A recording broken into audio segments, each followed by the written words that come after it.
नमस्कार दोस्तों, आज का हमारा वीडियो का टॉपिक है राज्यसभा व लोकसभा में अंतर। ये टॉपिक कई दृष्टिकोणों से महत्वपूर्ण है।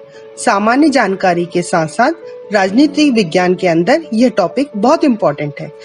बेसिकली जो बिगनर स्टूडेंट है या जो कॉम्पिटिटिव एग्जाम की तैयारी कर रहे हैं, ऐसे लोगों के लिए ये टॉपिक उनकी काफी मदद करेगा। आज मैं बिल्कुल बेसिक शब्दों में आपके इस कंफ्यूजन को दूर करने की कोशिश करूंगी। टॉपिक शुरू करने से पहले मैं आपसे रिक्वेस्ट करती हूँ कि आप हमारा चैनल भी सब्सक्राइब करें, जिससे हम आगे भी आपको इस प्रकार के नॉलेजफुल टॉपिक की जानकारी देते रहें।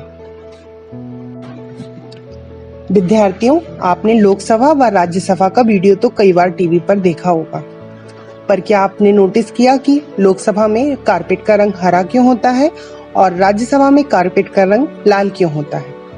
तो आइए जानते हैं। लोकसभा में ग्रीन कारपेट बिछाया जाता है और राज्यसभा में रेड कारपेट। ऐसा कोई संयोगवश नहीं होता, बल्कि ये सोच विचार कर किया जाता है। जैसा कि आप जानते हैं कि लोकसभा जो है भारत की जनता के प्रतिनिधित्व करती है, इसलिए इस प्रतिनिधियों के जमीन से जुड़े होने के प्रतीक के तौर पर हरे रंग का इस्तेमाल किया जाता है। दूसरी ओर राज्यसभा में रेड कारपेट बिछाने के पीछे भी दो कारण रहे। पहला, लाल रंग जो है गौरव का प्रतीक रहा है और दूसरा, लाल रंग जो है शहीदों के बलिदान का प्रतीक भी समझा जाता है। इस विचार के चलते राज्यसभा में रेड कारपेट बिछाया जाता है। अब मैं आपको ये बताना चाहूंगी कि लोकसभा को निचला सदन और राज्यसभा को उच्च सदन क्यों कहते हैं। जैसा कि आप जानते हैं कि लोकसभा सीधे जनता का प्रतिनिधित्व करती है। इसमें जो प्रतिनिधि चुनते आते हैं वो जनता के बीच में से ही चुनकर आते हैं। वहीं दूसरी ओर राज्यसभा संसद का उच्च सदन है। इसमें प्रतिनिधि सीधे जनता के जरिए नहीं बल्कि राज्य के प्रतिनिधियों के आंकड़ों के हिसाब से पहुंचते हैं। इसलिए दोनों में अंतर बताया गया है। इसको लोकसभा को निचला सदन कहा गया है और राज्यसभा को उच्च सदन कहा गया है। विद्यार्थियों, क्या आप जानते हैं कि संसद का गठन संविधान के अनुच्छेद 79 द्वारा हुआ है, जिसके अनुसार राष्ट्रपति के अलावा संसद के दो सदन होंगे। पहला राज्यसभा होगा और दूसरा लोकसभा होगा। तो आइए हम पहले लोकसभा के बारे में बात करते हैं। लोकसभा भारतीय संसद का निम्न सदन अथवा लोकप्रिय सदन कहलाता है, जिसका गठन संविधान के अनुच्छेद 81 के अनुसार हुआ है। आप इस बात पे ध्यान दीजिएगा कि इसमें लोकसभा के बारे में अनुच्छेद 81 में वर्णन किया गया है।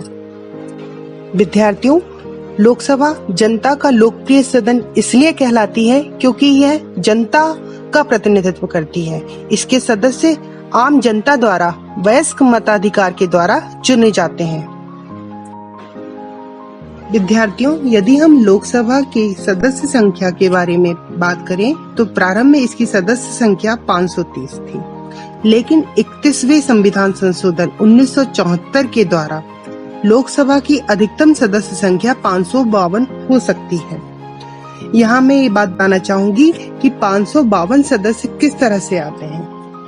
तो 530 सदस्य विभिन्न राज्यों से निर्वाचित होते हैं, 20 सदस्य संघ केंद्र शासित प्रदेशों से आते हैं, 2 सदस्य आंग्ल भारतीय यानी एंग्लो इंडियन समुदाय से आते हैं। इसके बारे में एक बात ये बताना चाहूंगी कि संविधान के अनुच्छेद 331 के अनुसार राष्ट्रपति की राय यह है कि लोकसभा में आंग्ल भारतीय समुदाय का पर्याप्त प्रतिनिधित्व नहीं है, तब राष्ट्रपति लोकसभा में उस समुदाय यानी एंग्लो इंडियन समुदाय के 2 सदस्य का नाम निर्देशित कर सकेगा। विद्यार्थियों, बस आपको ये बात याद रखनी है कि वर्तमान में लोकसभा की कुल सदस्य संख्या 545 है, जिसमें से 530 विभिन्न राज्यों में से आते हैं, 13 सदस्य संघ राज्य क्षेत्र से निर्वाचित है, जबकि 2 सदस्य राष्ट्रपति द्वारा मनोनीत किए गए हैं।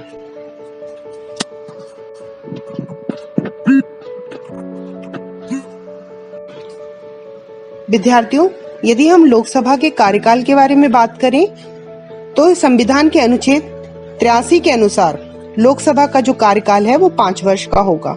5 वर्ष की समाप्ति पर लोकसभा स्वतः ही भंग हो जाती है, लेकिन अनुच्छेद 85 के अनुसार राष्ट्रपति कभी भी लोकसभा को भंग कर सकते हैं। राष्ट्रपति प्रधानमंत्री की सलाह पर लोकसभा को भंग करता है। एक बात आप इसमें यहाँ ध्यान नोट कीजिएगा कि राष्ट्रीय आपातकाल की स्थिति में लोकसभा की अवधि को एक बार में 1 वर्ष तक बढ़ाया जा सकता है। आप जानते हैं कि पहली लोकसभा का गठन कब हुआ था? तो पहली लोकसभा का गठन जो हुआ था 1952 में हुआ था, 1952 में हुआ था, और वर्तमान में 17वीं लोकसभा कार्यरत है। संविधान के अनुच्छेद 93 के अनुसार लोकसभा अपने 2 सदस्यों को अध्यक्ष एवं उपाध्यक्ष के रूप में चुनेगी। आपको यहाँ एक बात बताना चाहूंगी कि अध्यक्ष उसी दल का कोई सदस्य निर्वाचित होता है जिस दल को लोकसभा में बहुमत प्राप्त होता है। अध्यक्ष यानी स्पीकर को सदन की कार्यवाही का संचालन करने तथा सत्र को स्थगित करने का अधिकार होता है। यहाँ पर आप ध्यान देना कि 17वीं लोकसभा के अध्यक्ष के तौर पर ओम बिरला का निर्वाचन किया गया है। ये क्वेश्चन कॉम्पिटिटिव एग्जाम में आ सकता है। विद्यार्थियों, अब मैं लोकसभा के कार्यों के बारे में बात करना चाहूंगी। तो सबसे महत्वपूर्ण कार्य है विधि निर्माण का कार्य। दूसरा कार्य है विधेयक से संबंधित। तो यहाँ धन विधेयक से संबंधित अक्सर क्वेश्चंस पूछे जाते हैं, तो उसके बारे में मैं डिटेल में बताना चाहूंगी कि संसद का दूसरा महत्वपूर्ण कार्य धन विधेयक को पारित करना होता है। यहाँ पे बताना चाहूंगी कि अनुच्छेद 109 में 109 में धन विधेयक की प्रक्रिया का वर्णन किया गया है। धन विधेयक राज्यसभा में प्रस्तुत नहीं किया जा सकता, वह राष्ट्रपति की सिफारिश पर केवल लोकसभा में ही पेश किया जा सकता है। तो ये बात ध्यान रखें कि हमेशा धन विधेयक सबसे पहले लोकसभा में पेश किया जाता है। लोकसभा द्वारा पास किए जाने के पश्चात राज्यसभा की सिफारिश के लिए उसके पास भेजा जाता है और राज्यसभा के लिए विधेयक उसी की तिथि की प्राप्ति से 14 दिन के भीतर लोकसभा को लौटाना अनिवार्य होता है, और यदि 14 दिन के भीतर नहीं लौटाया जाता तो दोनों सदनों द्वारा ये विधेयक पारित मान लिया जाता है।